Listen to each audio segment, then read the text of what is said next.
नाशिकच्या ठक्कर बाजार बंदस्थानकावर सुलभ शौचालयाचा स्वच्छता कर्मचारी विजय इल्लमचंद गहलोत याला शुभम जगताप यांनी हॅपी होली म्हणत पेट्रोल टाकून जाळण्याचा प्रयत्न केला होता। सविस्तर वृत्त असे, विजय गहलोत हे सीबीएसईतील ठक्कर बाजार या ठिकाणी असलेल्या बस स्टँडवर सफाई कर्मचारी म्हणून काम करत आहेत। शुभम जगताप व गहलोत यांच्यात किरकोळ वाद झाला होता।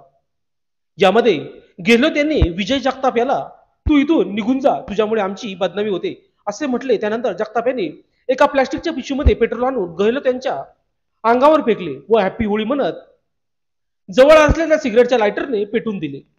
यामध्ये विजय गहलोत हा 60% भाजला असून त्याला उपचारासाठी शासकीय जिल्हा रुग्णालयात दाखल करण्यात आले आहे। पोलिसांनी माहिती समजताच घटनास्थळी धाव घेत घटनास्थळाची पाहणी केली। फिर्यादीने दिलेल्या तक्रारीवरून सरकारवाडा पोलीस ठाण्यात गुन्हा दाखल करण्यात आला आहे।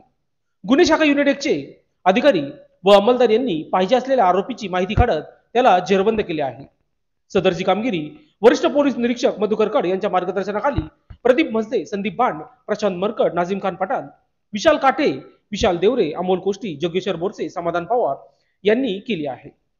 गेल्या काही दिवसांपासून विजय गहलोत हा जाणून बुजून चेष्टा मस्करी करून काही एक कारण नसताना मारहाण करीत होता व मला त्या ठिकाणी राहण्यास मज्जाव करून हाकलून देत होता। या त्रासाला कंटाळून मी गुन्हा केल्याची कबुली शुभम जगताप यांनी दिली आहे।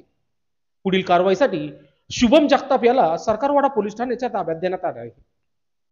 लोकशास्त्र न्यूज साठी बंटी आढाव, नाशिक।